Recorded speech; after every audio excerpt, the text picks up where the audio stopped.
stay busy as much as we could Mm-hmm. and try to be productive as much as we could. Worked on this new music clip. We practiced more our instruments, and yeah, it sucks, but we're trying to make the best of it. So, Yeah, we lost so many concerts, so that was bad. We were expecting Yeah, to play in festivals. oh, you guys had like a lineup ready, like you guys had a few stuff to do, but because of this yep, pandemic. exactly. Yeah, had like four festivals and a few shows abroad. All Mm-hmm. went. Yeah, So, I mean, let's start off like introducing the whole band origin of Phenomy. How you guys came up with the name, and the co-founders of the band, which is Loic and Rudy. Like, if you guys can give us an insight how Phenomy formed and what was the early days of Phenomy, how you guys were like jamming and stuff like this. How was it back in the days? Like, give us an insight about it. Fun. Well, me and Loic started playing music, I think, together. Like, I started playing drums and he started playing guitar around 14 years ago. Like, no, 10 years ago or something like that. Mm-hmm. And slowly we started like evolving by playing together different stuff, Metallica, Pantera, and stuff like that. But it's mainly me and Loic that like we always try to jam and get better until one day somebody, who was it, who I have no idea. told us. Somebody came up with the idea. I was like, why don't you guys form a band? We were like, this is impossible. How can you form a band? So we're trying to talk to friends who, hey, can you sing? Hey, can you play? Oh, Whatever. so it was hard for you guys to find band members, Yeah, yeah. We had no idea what it was like, and it was just about, The only musicians we how to knew start. was each other, I think. Yeah, that, Oh. that, that that, was it. that was it. So I mean, I think finding band members it's easy, but depends on the to be on the same page with you regarding where you want to go with that band with the music. That's the hard part because I've been part of a couple of bands, and I was the black sheep in that band because I wanted to do other things, but the main topic of the band was something completely different, and Yeah. because of that the band went into like very different phases, but it's good. I mean, like, you guys, at least two of you were on the same page and you guys wanted, like, at least you guys knew what you guys want to play in the early days, yeah. Yeah, it's a bit like this, but mainly it was Rudy and I. Yeah, we grew up listening to mainly Metallica and Pantera. Mm-hmm. Those two bands are the fundamentals of everything we do. Mm-hmm. But yeah, until now, I think we really agree on a lot of stuff musically. Of course, everyone has different point of views on some bands and stuff like that. But Mm-hmm. yeah, mainly we all agree on this type of music we want to play. Which is groove and thrash metal. I mean, Yeah, mainly. yeah. Yeah, there's a bit of core elements. We like breakdowns and slow riffs and you know. Yeah, everyone likes uh, breakdowns, man. Yeah. It's like, okay, man. I Slow. mean, like, how you guys came up with the band name Phenomy? What was the story behind it? Because naming a band, and it's always that anal thing to do. Did I just say anal on a live stream? Yeah, Okay, you should okay. say. Facebook, It's sorry. Uh, okay. yeah. So what was the whole story behind it? Like, how you guys? Okay, what was the thought process? Where this concept of Phenomy came? I think it comes from the word phenomenal. Right, Yeah. So, exactly. like, how come you guys decided on naming it Phenomy? Uh, Basically, we had 6 months of fighting over the name. Rudy and I and the other guitarist Danny were in a band called Backlash. Mm-hmm. We had another vocalist, and yeah, we just didn't agree on the name until I came someday on the group, and I was like, "Hey, Phenomy," because I think I created some characters in video games. I called them Phenomy or Phenomena Oh, or whatever. So okay. so I was like, Phenomy, it's not the specific. It doesn't go for something specific, and it sounds cool. And I saw the logo in my head, so I was like, Anyway, they were like, okay, it's fine. So, So it was but only Loic in charge of the whole thing, or Rudy was having a say. no, no, we had a lot of arguments, but when I Rudy said was Phenomy, we disagreeing all, with everything, just saying no to every name until like he got with Phenomy. yeah, Rudy is the big no guy. He's Well, always, is this a like? I think this is one of the sweet things in a band. Like it actually makes your connection with your band members much more stronger. When you argue, you reach to a point is like, okay, we argue for the sake of being better with our product, with our brand. Of But course, yeah, it's not just to argue with. It's just to find a common point. and yeah, man. I mean, it's just coming up with a name is one of the like. It's not a bad thing. It's just like sorry. It's not like one of the worst situations you can be in. But it's just like when you have different opinions everywhere. People just saying random names, which I had that same problem with my band. We were like, we don't even know what we want to name ourselves. Then we just we were sitting on a table with our friends, like we're just having coffee in a coffee shop, and like he just like name it as AKB, which is a short form. I told you guys last night is it's a joke, and I'm like, okay, that's nice. I mean, we're trying to be funny with our music, and so it actually captured the essence. But with the music you guys play, actually, like the name represent the genre and the feel of the music that you guys produce, and it's great, man. I mean. Any more introductions you guys want to give about Phenomy and like how was the early days as in getting gigs? Was it hard for you guys or was it like easy or it was underground as usual? Actually, our first gig was a fundraiser gig for Christmas something, which was weird, playing metal for a Christmas fundraiser. And this was our first gig. I will never forget it, which was terrible. yeah.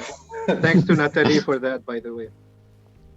Why it was horrible? Like something went wrong or sound was bad No, or no, it's your first gig. You've never played in front of anyone, and you're playing some of your materials that only a couple of guys have heard. So we played, I think, two originals and one cover, or the other way around.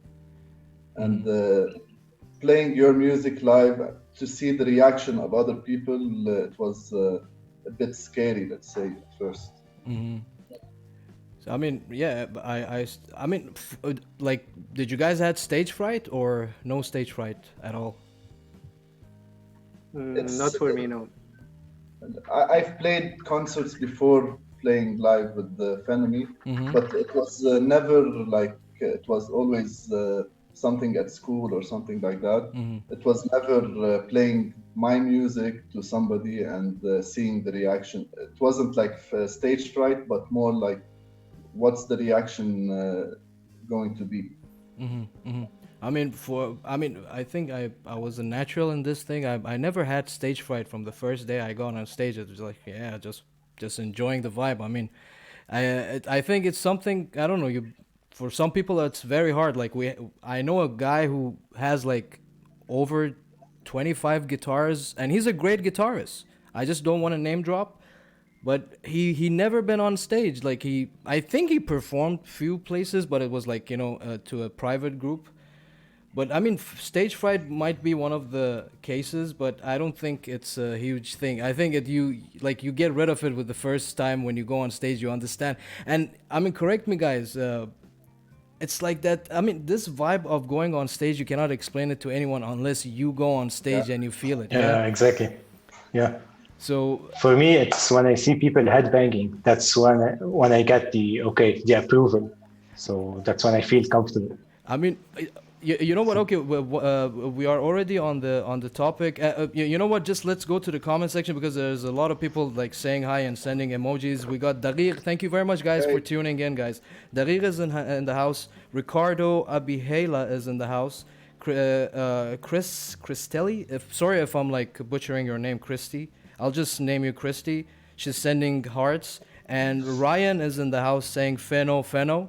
And Roy, and why Roy is sending a angry emoji, man? Why you're so pissed off, bro? Which Roy is that? Which Roy is that? Roy, I think it's Rudy's brother. Roy Yeah, Bayani? Yeah. Why he's pissed, Rudy? What did you do to him? Man, you didn't give maybe him a CD I'm or using something? up his internet. I'm using up his internet or something. Oh man. By the way, you guys still watching? Thank you very much for tuning in. And if you really like this type of content, please share this on your timeline. Let them know about the page about Convos and Chill, so we can grow this community and more and more. And let us know if you have any questions for Phenomy. Drop it in the comment section. I'm sure the guys are way more than happy to answer it. And Roy is saying that's my bro. Yeah, I knew Yeah. it, man. I knew it. Because So he's proud of that. obviously, man, come on, man. I wish I had a brother. I mean, I remember. You know what? It's a funny story. I remember I invited my dad to one of my shows, my early shows, and I was a bassist in my first band. So you know how the arrangement of staying on stage is. I mean, Peter, correct me if I'm wrong. You need to be on the side, kind of in the sidelines. There. Yeah, exactly. So I was standing a bit in the back, and my after the show, my dad comes to me and was like, "Why you're standing in the back? Come in front, Let them see you." I'm like, Yeah. "Dad, there's a formation in the band." Is like, "No, no, you come in front. I want to see you. Let everyone see you. This is my son." And I'm like, "Okay, what a proud moment." Yeah. No, And actually, Peter goes a lot in front because he's the only one who looks actually good. You know, blonde guy with blue eyes. okay, So yeah, guys, he this has is the. this is an official announcement. Peter is single, so please drop him a DM on Instagram. Ooh. Anything is welcome. Please just like get in line. Appreciate it. So I mean, let's get back to the band topic. You guys had like rotate like did you guys have like rotating band members, or because of that whole Yeah. you guys had a problem of finding people on board just with the same taste of music? Was it which one was it? Was it like just hard people, like you guys couldn't get along with them, or it was just music taste wise? I guess it was more about like finding people who can understand me and Loic, because everything in our head is like so clustered, Mm-hmm. and we wanted somebody just like if I say something, he can understand without me over explaining it, and it was tough because everything in your head. You can't always if you find a guy who knows what you're thinking and can help you out with it. Mm-hmm. Yeah, put him in the band. It's That was my Yeah. yeah, exactly. That's one of the hardest point. Like, because everyone had a share of finding like it's very rare that you find like four guys that they are on the same page non-stop. It's just Yeah, like and Yeah. it needs a lot of dedication. mhm, It wasn't just about the music taste. It was also about Rudy and I are very strict about things. You can't miss rehearsals. You can't have something more important. It's a bit strict. mhm. So because we prioritize the stand, so it was a bit tough for other members, and but there was never a huge problem. We never had a huge fight with anyone, so it was because all okay. we tend to practice almost once a week or twice a week. Mm-hmm. So if we can't make the small effort, for us, it's like uh, next step. If we're going to travel or something, can you make it with us? If you can't make it to rehearsal, can you travel with us to play gigs? Are you going to cancel on us on the last second? So we made sure about like nobody has any other priority than the band Mm-hmm. at first, so we can move on forward. Which Peter, you're like the Yeah. newest member that Phenomy Yes. is having. So how was your? I mean, you guys are friends before that. I don't know which one of them got your contacts and got you in the band. So how was for you? Like you were gelling with the band from day one, or it was something that you had to? Yeah. I was in another band, and one time we needed a drummer, so that's why Rudy came along for just one concert. And we really got along, and when we played together, we could feel the music together. Mm-hmm. We were on the same level. So then Rudy called me and he told me to join the band. Mm-hmm. And yeah, we clicked. It's like we kind of stole him. Yeah, I know, man. I understand. But I mean, it's great when you find like a very easygoing band member, just because I had share of my journey, as in like people join in just for the sake of being in a band, which is kind of like uh, Yeah, just to be cool. exactly. It's not Yeah. even to be cool, to be relevant, or just they cannot find their spot. That's why they join any other band. And I mean, I will use myself as an example. I was one of them. I just joined a band just for the sake of starting this thing, and it wasn't my cup of tea at all. But I know when it started evolving, when we started writing stuff, it just you could understand them better and stuff like this. But I'm very happy that at least you guys are on the same page and you guys understand which direction you guys want to go and what is the taste that everyone wants to talk about, which is a good segue. Let's talk about your albums and the videos that you guys released, and tell us about the whole thing. Because we're gonna be watching a couple of your videos in this show, which one of them is the mute, the deaf, the blind, and the other one, the dance of the wounded soul. Yes, am I That's correct? right this time. This time you got it right. So let's talk about the first video, the mute, the deaf, the blind. What was the thought process behind it? I'm sure there's a scenario you guys go were you guys directing the video, or I mean, there was a director for it, and there was like different dialogues and scenarios that you guys wanted to play it, or tell us how was the whole process, and was it hard? Was it easy? Was it fun? Was it what the fuck moment? How was it? Okay, so I always wait to see if Rudy is gonna speak. So, I he gave never this one speaks. to you. So I think after we released the second album, I think the first two albums were a lot about what we were influenced by. Mm-hmm.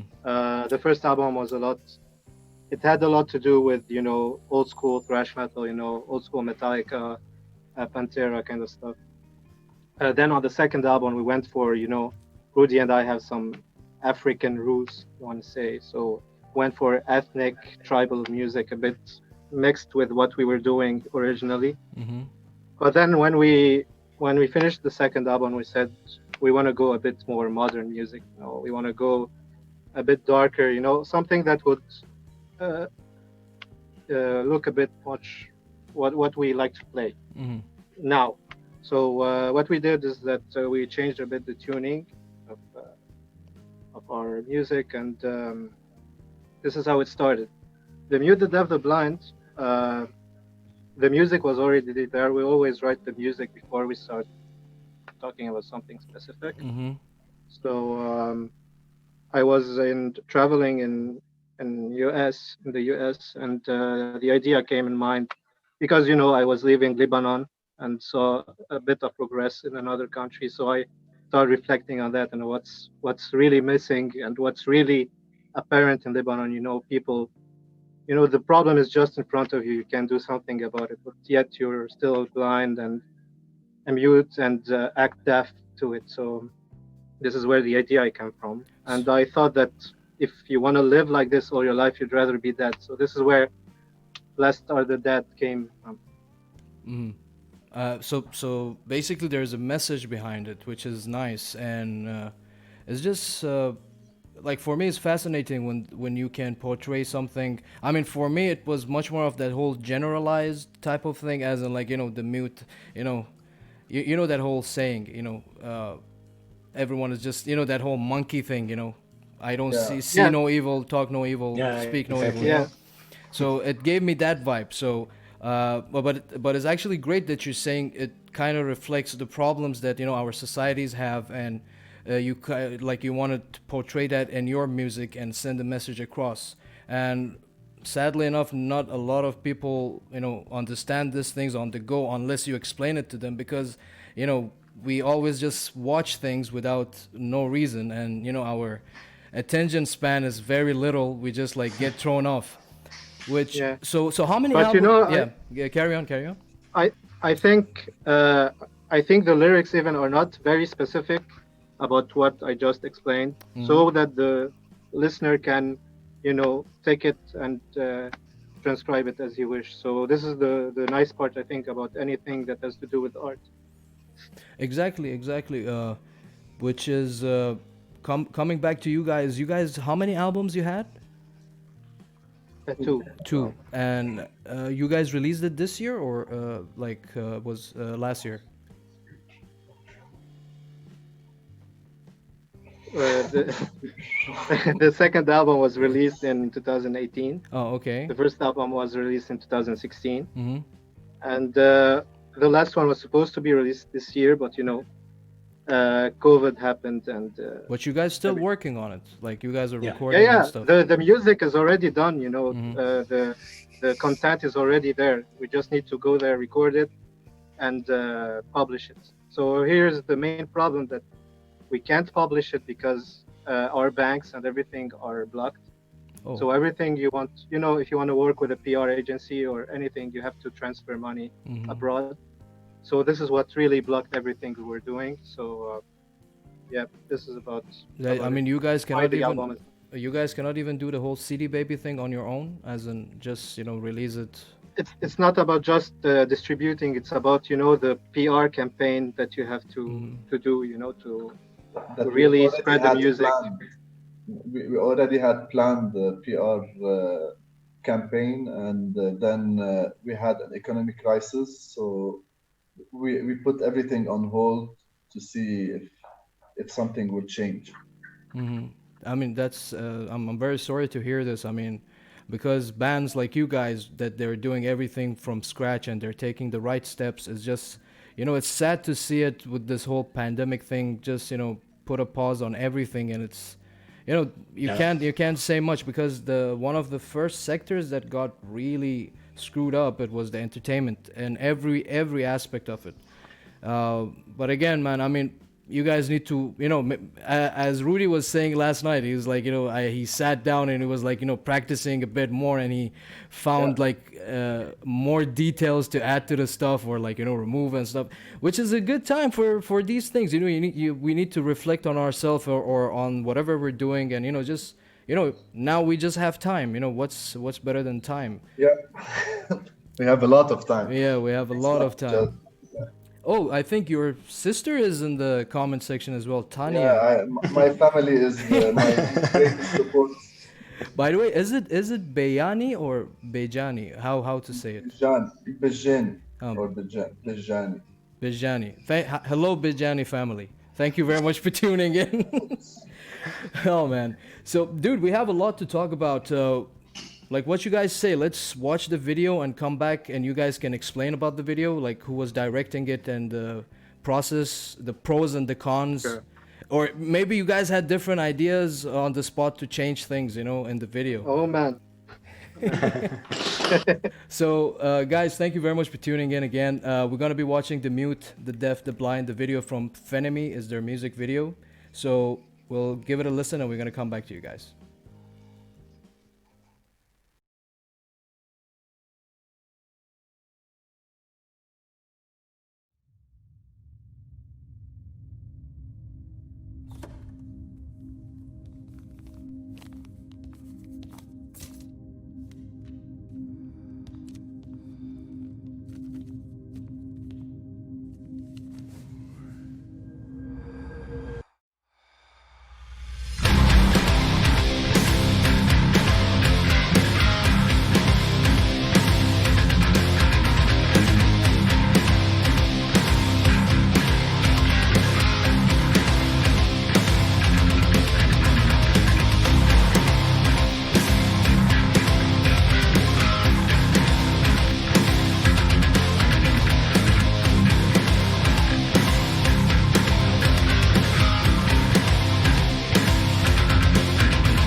So, guys, what a nice video, man.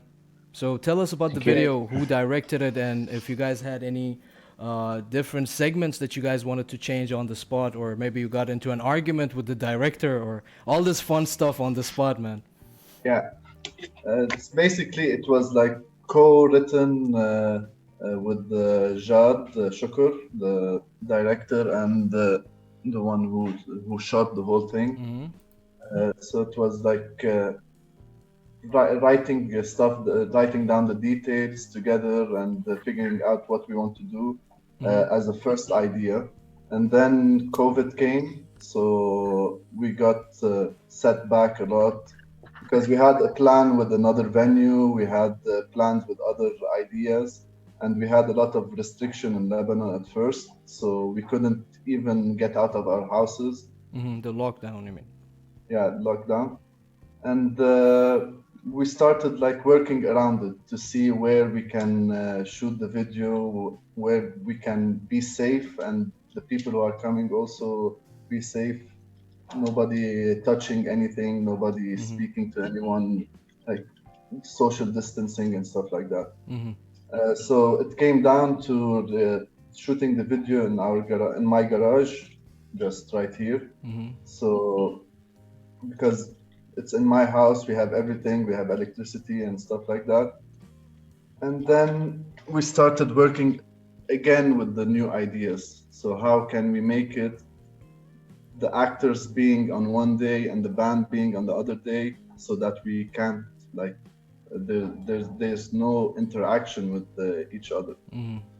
So we've split the video in two sections. Oh. Doing the scenes that you see the actors in, the one with the knife and the puppets and all that was one day, and the band was in the other day. And it was fun, actually. It was really fun because it was the first time doing our music. So the first video clip for our music. And like we got into every single detail with the lights. We learned a lot from it. Mm-hmm. So it's not only we just came on the day, on the shooting day, okay, rolling and start. So we had almost every say in it, which was really interesting. Well, like like aside of shooting like in 2 days, was it any other restrictions? Like as in like did anyone call the cops on you guys or something like this? No, No, we're fine. my neighbors are used to the sound, so because I have my drum set here and there's a lot of noise coming from the building, so they got used to it after 10 years, 14 years. He's like, I'm listening to metal, so my neighbor's gonna listen to metal. Yeah. So any other funny experience happened during the like the acting of the video and like shooting it? Yeah, the shooting was fun. We enjoyed it. We had a lot of fun just shooting the film, and we were always playing and filming at the same time. You guys didn't have any bloopers behind the scenes? We do have bloopers. There's something coming soon, which is interesting. So stay tuned. Yeah. Oh man, dude, always the bloopers. It's the best part. You can keep track of the memories that happen. I mean, I still remember shooting my first video. It was like, man, I just bought a new watch and I forgot it over there because the director said I don't want to like promote other brands and stuff. I'm like, okay, cool. I took it off and I kept it on the side, and we went, and then the guy, the owner of the place, is like, man, I have a watch from someone. Is it your watch? I'm like, oh yeah, it is my watch, man. Keep it. I'll come and pick it up. So it's like, one of these, these tiny funny things that happen. So man, it's great. It's great. I mean, the video was great, and the whole dialogue. Now that I was watching it again, like I get the meaning behind it as well. Like I'm getting like I can imagine what's the whole purpose of saying stuff like this, and it's again, man. Some people just take it in a negative way. As I said, it's just the message is already sent, but how you observe and you take it, it's just completely depending on you. But sadly enough, if you catch my drift, the people that they see it and they're in charge, they just always see the negative in things. They don't see the artistic side of it. Yeah, exactly. Yeah, it depends on everyone's point of view. So, like, you can take something good about it, and some people would take something Mm-hmm. bad about it. Just how you look at things and stuff like that. Mm-hmm. And Because yeah, if carry you're on. looking at it, if you're looking at it in a like, if you want to find something that's wrong with it, then for sure you will find. Mm-hmm. But if you're listening to it and just enjoying and going with the flow, it will be something else.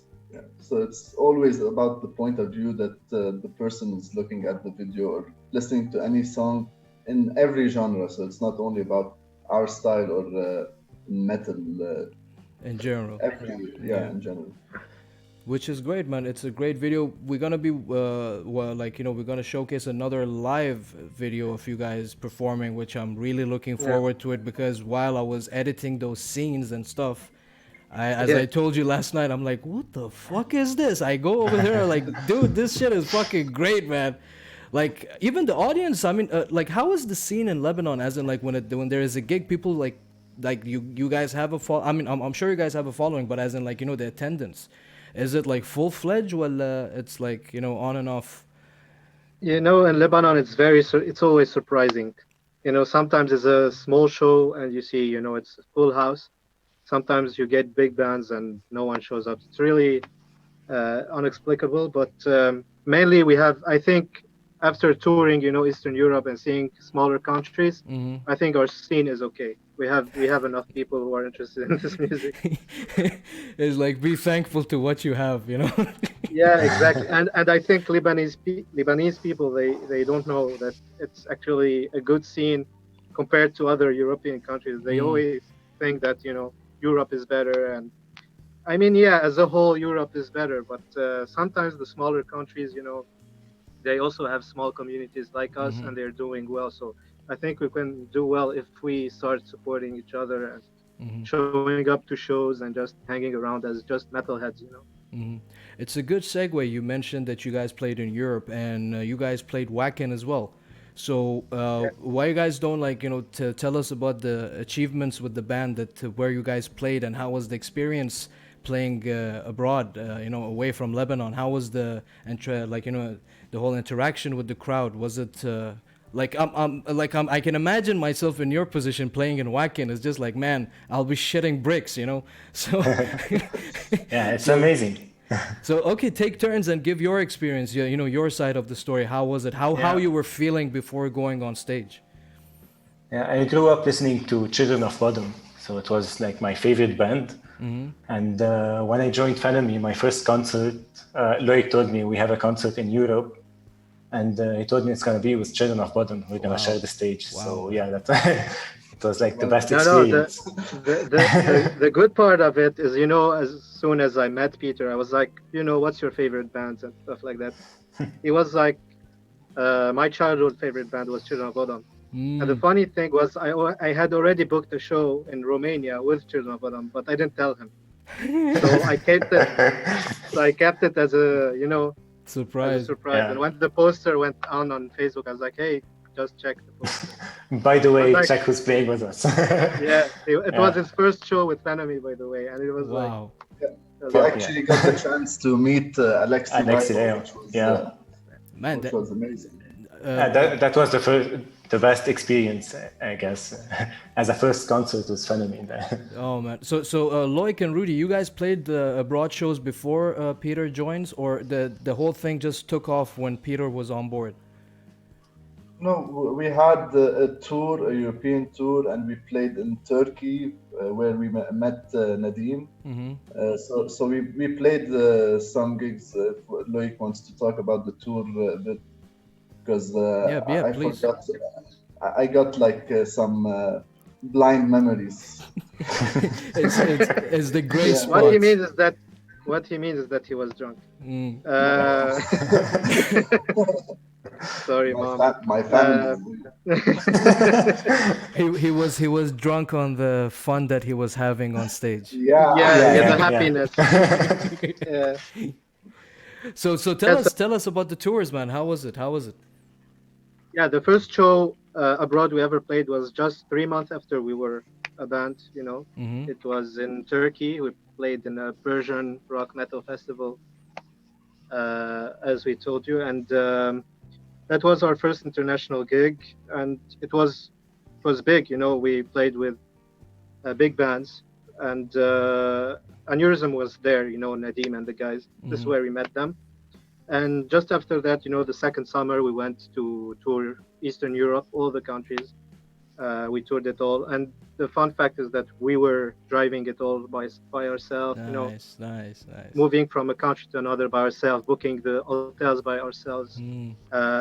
sleeping in our houses and stuff like that. So it was really, it was really tough, but It was fun in the always same. 4 stars hotel or 5 stars hotel.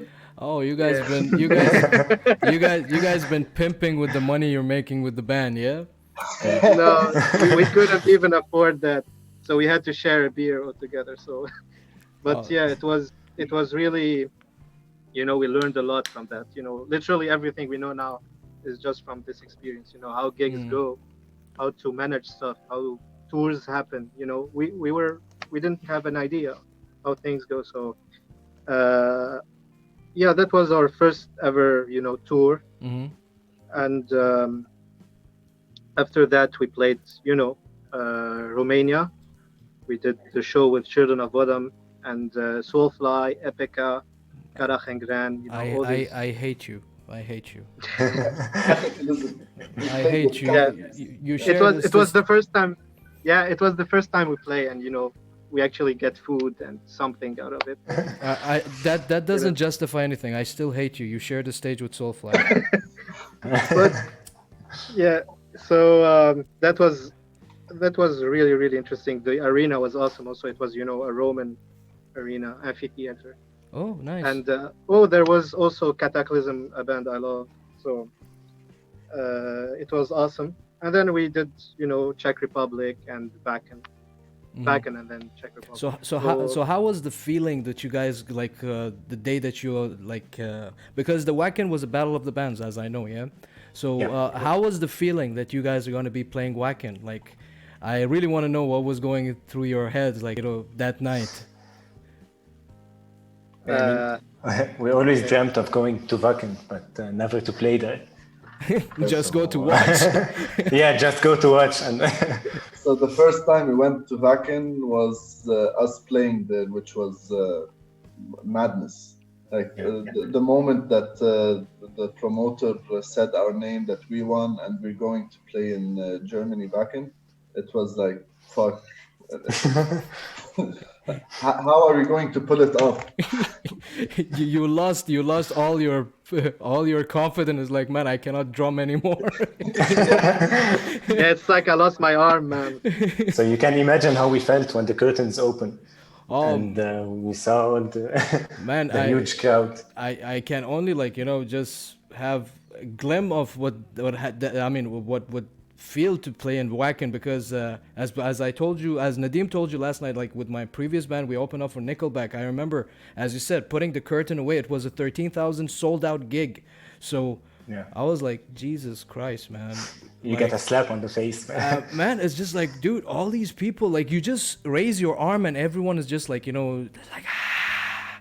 I'm like, wow, Yeah. man, if I even scratch my butt, people will like cheer me up, being on the Yeah. spot. But I'm sure Wacken is different vibe and like a different ball game.